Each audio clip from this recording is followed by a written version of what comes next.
It has been way too long. I have been planning to do this video for quite a while at this juncture, but I have not.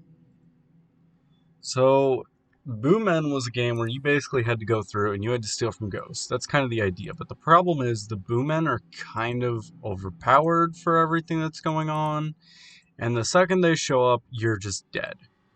So the optimal strategy is actually just to get everything before they actually start showing up and getting mad.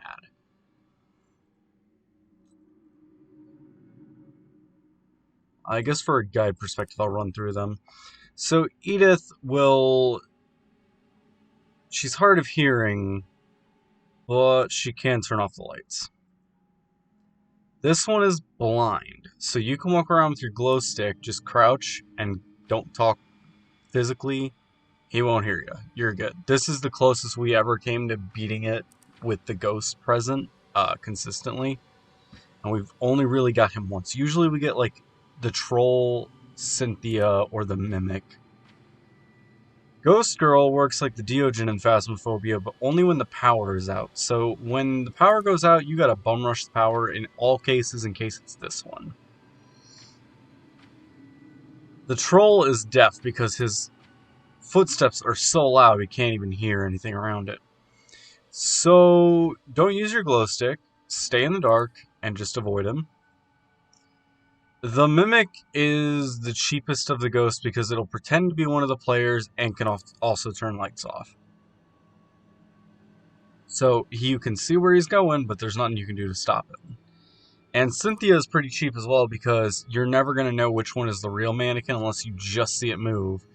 So it's kind of difficult to actually avoid her other than avoid all the mannequins. Dolls, the only ones you really need to be worried about is the voodoo doll. So this is when a player dies, and there's a white light that glows you'll be able to see it even when you're dead in the fog. The finder doll, which will spawn start of any round, but should be saved when needed. Basically, this will let you find one random item, but they're not always the best to rely on. It's better to have a player with Seeker or something. And then there's the outage doll, which during power outages it'll run to the power box. Apparently it spawns in the same one every time as well. So once you find it once, you got it all the time. If you're doing it by yourself, this one I actually think is easier, just in general, but you do have to unlock it, so I'm not going to do a guide on it. I barely even know where everything is yet. But this one's a pretty easy map if you're trying to get used to the game, because it's fairly well lit, even with the even whenever the power's out, so you can still see where the ghost is going, and you can keep an eye on that. I will be doing River Glen Lane because I know that one a lot better. You might be thinking customs are going to be good, but even with the exact same settings I have on regular easy, 4 lights, 6 items, breaker at full capacity, it's going to be less than. It's going to be significantly less than what you're going to get. The only other thing you could do is breaker at full capacity, max out all the boommen, raise up their difficulty to insane, and maybe decrease this to nothing, but then maybe raise up the number of items you have to get. That might be able to go through, because if you would just do this, you get slightly more. But that means you have to dodge the ghost if that's the case, because otherwise you're just dealing with a bunch of them. In any case, this is the better way to get money, especially if you're trying to farm out all the perk pins. For this, if you do the tutorial, you will have enough to get Electrician, which makes the power last longer at the beginning of the round. That is a great one to start with. Eventually, though, you want to get Lockpicker, because sometimes the keys don't always spawn, at least in my experience, and you just get a bricked game. This makes it so you always have it. And as long as one player has this, you can just send that player to check the locked rooms, and then that can be their section of the house. When Scott and I did the last episode of Boommen, that's kind of what we did, is I took the left side of this house, and he took the right side, because the left side is mostly locked up. However, if you're doing alone, it's better to go look for the keys, because you have to actually unlock stuff. It takes time to unlock stuff, so you want to do that earlier.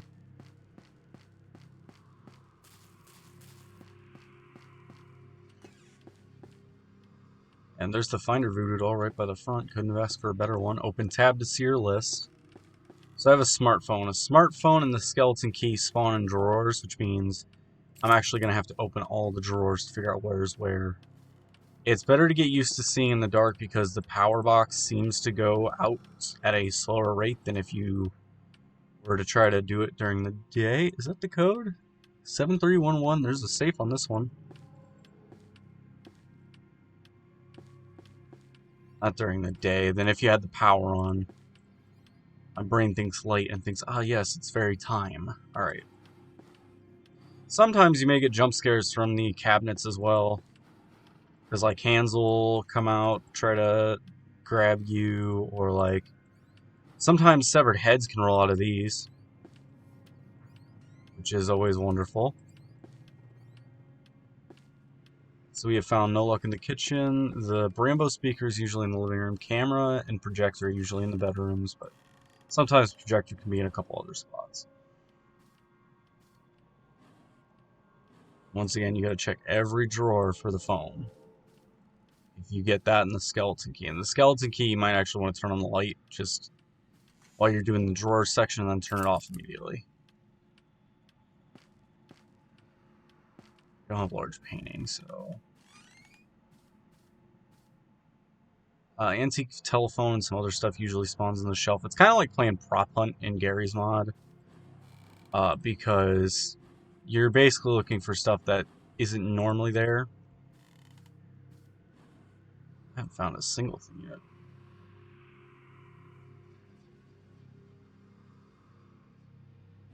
And they don't let you leave early, unfortunately, unless they changed it.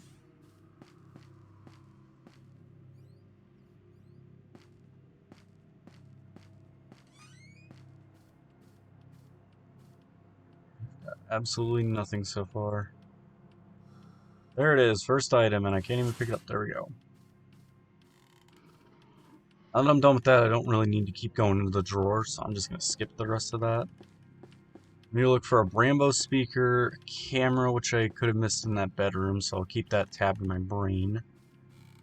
But I'd rather keep moving. There's the vinyl records. Brambo speaker is usually on either side of the TV or here underneath the desk in the office.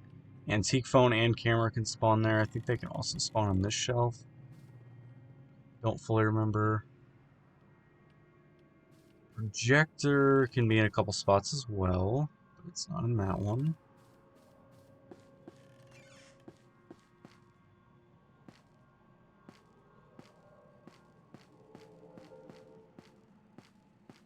Fortunately, I think I'm going a little slow. I'm not finding everything, so we might die on this one.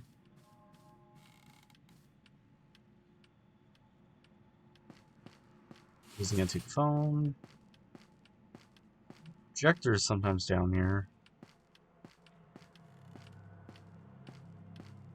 I'm gonna go check that. Wait, there it is. Alright, so now it'll give us a hint in 1 minute. I'm gonna use the doll real quick. I'm almost positive it's in one of those rooms in the dresser that I missed, but... Oh, it's right here. And we're good. We made a little bit more because we got a safe, but normally you would just get whatever the money value is for that. And once again, I did it all before the ghost showed up. That's kind of the way to play this.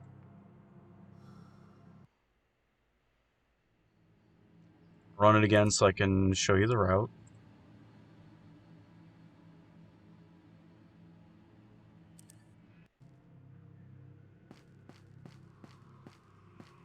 So sunglasses can be on end tables, smartphones are in drawers, headphones can usually be on end tables and all other spots. Rifles is usually in the bedrooms, next to dressers and beds. Sometimes it shows up in the basement or the garage, but it's usually in one of those areas. I don't have a statue or an antique vase, so I don't really need to look in the cabinets. Ordinarily you would, but...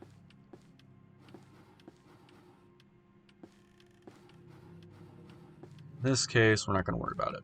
Also, the blue police in the box, you'll have to check cabinets a lot of times.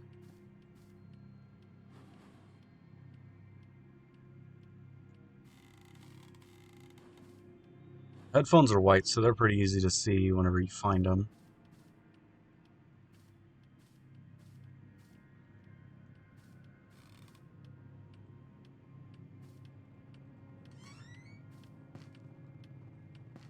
Probably don't need to check there.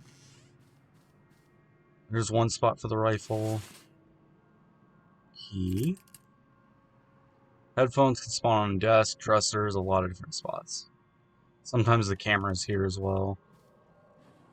Well, we still gotta check for a smartphone, so I'm gonna do that. There it is. Oh, whoop, give me the phone. Projectors can be in the bottom of closets sometimes. If you're having difficulty seeing it, you might need to turn on the lights. I don't think there's anything in this bathroom. Yeah, if you already grabbed sunglasses like I did, you won't need to check the bathroom. Sometimes they show up on the bathroom counter as well. You get briefcases, those will usually end up in those chairs like that one behind the door. There's also one in the master bedroom. I need to check that. Once again, Brambo speaker, there's only 3 spots. This side of this entertainment area, this side of this entertainment area, or the office. Headphones can be on end tables. I'm just going to keep repeating myself, just constantly. Oh, here they are. And then we need a projector. I'm going to go check that spot in the basement again in a minute, but right now...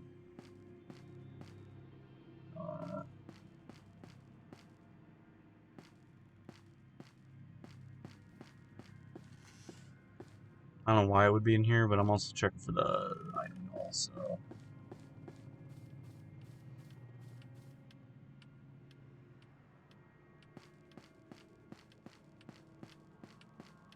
It's not there. There's the item doll. Go, my little gremlin. Okay, apparently it's down here somewhere. Or above me, upstairs, one of the two.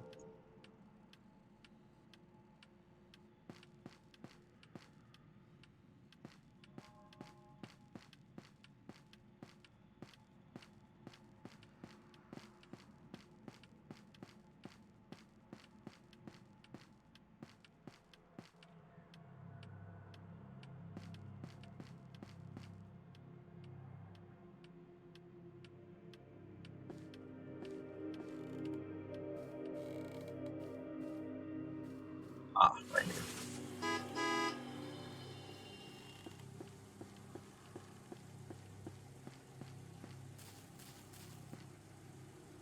There we go.